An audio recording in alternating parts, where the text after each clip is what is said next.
sitting here, a very old association. उनके खिलाफ कुछ बोलना थोड़ा अजीब लगता है, मगर सब बोलना पड़ेगा। जब आप लोग हंसते हैं तो हमें बहुत डर लगता है, तो हमें अच्छा लगता है, because that is your true character.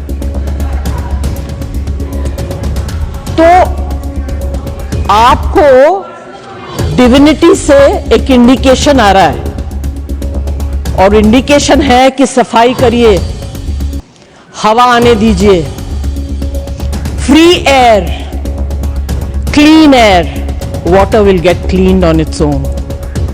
Provide Manipur its right status.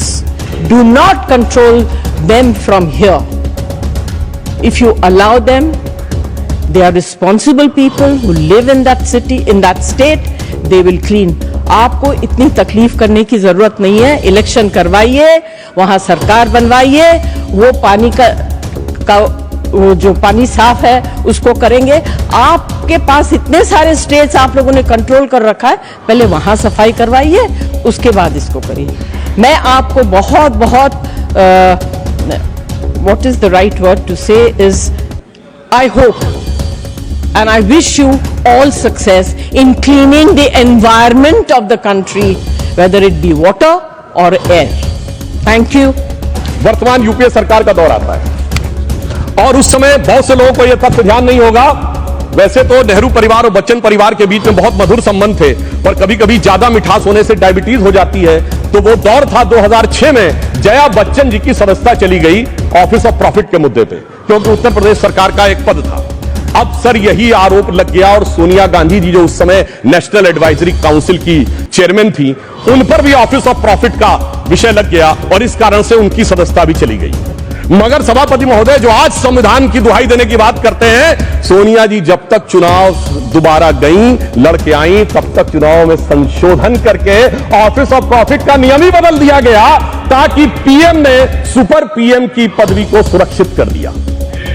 अब मैं यह भी बताना चाहता हूं सर, उसके बाद वास्तविक अर्थों में चुनाव सुधार की शुरुआत तब हुई जब भारतीय जनता पार्टी शक्तिशाली हुई, 1990 का दशक, और ये देश की यूनिपोलर पॉलिटिक्स बाइपोलर हुई। वोटर आईडी कार्ड 1993 में आया, केंद्रीय सुरक्षा बलों की तैनाती 1996 में प्रारंभ हुई। पहले बूथ वाइज काउंटिंग नहीं होती थी सर, उसमें आसानी जानते क्या होती थी कि अगर किसी मतपेटी में ज्यादा बूथ कैप्चरिंग करके मत डाल दिए तो उसमें काउंटिंग का चक्कर ही नहीं है, सब मिला दिए जाते थे। वो शुरू हुई। अटल जी की सरकार के समय में सीसीटीवी का प्रयोग शुरू हुआ, पहले प्रायोगिक तौर के ऊपर, और 2005 से सीसीटीवी की परमानेंट सीसीटीवी यूज होने लगा। अब इसे महज संयोगी माने कि 2005 के बाद से कभी राजद और कांग्रेस को बिहार में बहुमत का अधिकार नहीं मिला। जब मोदी जी की सरकार आई तो हमने क्या किया कि जो पॉलिटिकल पार्टीज को कैश डोनेशन मिलता था उसे 20,000 से घटाकर 2,000 किया, और सिलेक्टेड उनके ऊपर वीवीपैट की व्यवस्था सुनिश्चित कराई। और मैं ये भी याद दिलाना चाहता हूं, एक पार्टी जो अपने आप को बहुत ईमानदार कहते थे, वो 20,000 की चाय पिलाते थे। अब मुझे लगता है सदन और देश को समझना चाहिए 20,000 की चाय क्यों पिलाते थे, क्योंकि 20,000 तक कैश लेने पर आपको सोर्स नहीं देना पड़ता था, और मोदी जी ने आकर उन्हें चाय पिलाने वाले ने आकर उसे 2,000 कर दिया है। तो अब उनकी चाय बड़ी महंगी हो गई है, भले ही 20,000 से 2,000 पे आ गए। और इसलिए वो दौर था जिस जमाने में इलेक्टोरल बॉन्ड नहीं थे। आज इलेक्ट्रॉन बॉन्ड के लिए कहे जो भी कहे, आज न्यायालय ने चाहा तो पता तो लग गया।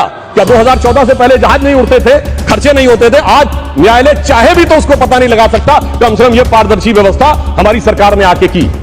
और इन लोगों की सरकार कब रहती थी सभापति महोदय, जिस जमाने में, और मैं ये भी कहना चाहूंगा, इनकी सरकार कब रहती थी और हमारी सरकार कब है? सर, जब से वोटर आईडी कार्ड आ गए कांग्रेस की सरकार आना बंद, सीसीटीवी आ गए कांग्रेस की सरकार आना बंद, जब से स्वतंत्र जुडिशरी हो गई कांग्रेस सरकार आना बंद, स्वतंत्र मीडिया आ गई कांग्रेस को स्पष्ट बहुमत मिलना बंद, और तो और सर जब से साक्षरता दर 50% हो गई बहुमत मिलना बंद। इनको कब बहुमत मिलता था? जिस जमाने में मतपेटियां लूटी जाती थी, बूथ कैप्चरिंग होती थी, गोलियां चलती थी, कट्टे बम चलते थे, और अनेक लोग गुजरात के चुनाव, बिहार के चुनाव में 80-80 लोग तक घायल होते थे। इन्हें लग रहा है शायद वही जमाना वापस आ जाए। तो मैं उनके लिए पूरी संवेदना से कहना चाहूंगा कि जो पुराना गीत था, गुजरा हुआ जमाना आता नहीं दोबारा, हाफिज सईद तुम्हारा।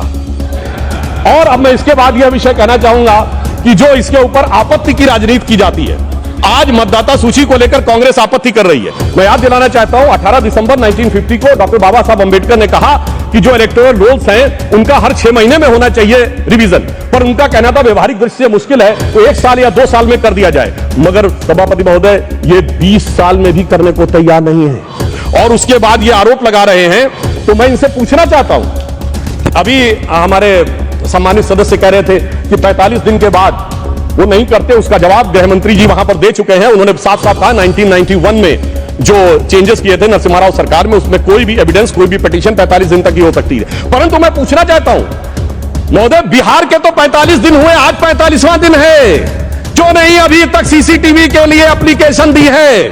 अभी मैं कहना चाहूंगा जाइए फोन करिए, शाम 5 बजे से पहले सीसीटीवी के लिए लगा दीजिए। नहीं करना है। मैं पूछना चाहता हूं, आप कहते हैं 6 बजे के बाद इतनी वोटिंग हुई, बूथ के अंदर फोटोग्राफी पे रोक है, सड़क पे तो नहीं। दिखाइए कितनी लंबी लाइनें थी, कितनी लंबी आपने सोशल मीडिया पे पोस्ट किया, कितने आपके बूथ लेवल एजेंटों ने इस बारे में आपत्ति दर्ज की। परंतु सभापति महोदय, इसमें से कुछ भी नहीं करना है, केवल बवाल करना है। इनकी स्थिति क्या है, जैसे कोई बच्चा है, क्योंकि मैं टीचर रहा हूं तो मैं कहना चाहता हूं, कोई बच्चा है वो कहे मेरे नंबर कम आए, तो तरीका क्या है, स्कूटी का फॉर्म भरो ना। स्कूटी का फॉर्म थोड़ी भरूंगा, मैंने बयान दे दिया, इतना काफी है। मगर एग्जामिनेशन कंडक्टिंग बॉडी मेरी दोबारा कॉपी जांच के दे दे। चलिए मैं दूसरा उदाहरण देता हूं, क्रिकेट का मैच हो रहा है और टीम को लगा कि बैट्समैन आउट था, अंपायर ने नॉट आउट दिया, तो क्या है, रिव्यू डिसीजन में जाओ ना। रिव्यू डिसीजन में नहीं जाऊंगा, मैंने प्रेस कॉन्फ्रेंस कर दिया, अब थर्ड अंपायर अपने आप डिसीजन दे दे। मुझे लगता है वो लोग क्यों नहीं जाना चाहते, उसमें और कोई कारण नहीं है। अभी तक लोकतंत्र को वो समझ नहीं पाए हैं कि एक चाय वाले ने आकर जो स्थान ग्रहण कर लिया है, तो जो साहिब आलम थे, जो फर्जंद अंजुमन थे, जो वली अहद सल्तनत थे, जो मानते थे राज करना उनका जन्मसिद्ध अधिकार है, वो इन चीजों के ऊपर अभी तक तय नहीं कर पाए। अब मैं दूसरी बात बताना चाहता हूं सर, बड़ी विचित्र बात है, एक बार कांग्रेस पार्टी के बड़े नेता विदेश जाते हैं, फिर आके एक सो कॉल्ड हाइड्रोजन बम फोड़ते हैं, फिर लौट के जाते हैं दूसरा बम फोड़ते हैं। पर मुझे आश्चर्य लगता है सर, कर्नाटक के मुद्दे पे प्रेस कॉन्फ्रेंस होती है और वो दिल्ली में होती है। कर्नाटक में आपकी सरकार है, न वहां का सीएम, न डिप्टी सीएम, न प्रदेश अध्यक्ष, और आपके तो राष्ट्रीय अध्यक्ष भी कर्नाटक से सभापति महोदय वो भी नहीं रहते हैं। और कर्नाटक में पीसी होती है और उन्होंने कहा हाइड्रोजन बम फोड़ेंगे, तो इसमें मुझे याद आता है एक पाकिस्तान के मंत्री थे, शायद वो राशिद चौधरी उनका नाम था, जिन्होंने कहा था हमारे पास पाव पाव भर के एटम बम है। मगर मुझे लगता है जो कांग्रेस ने हाइड्रोजन बम छोड़ा वो शायद पाव भर का नहीं, छटाक भर का भी नहीं था।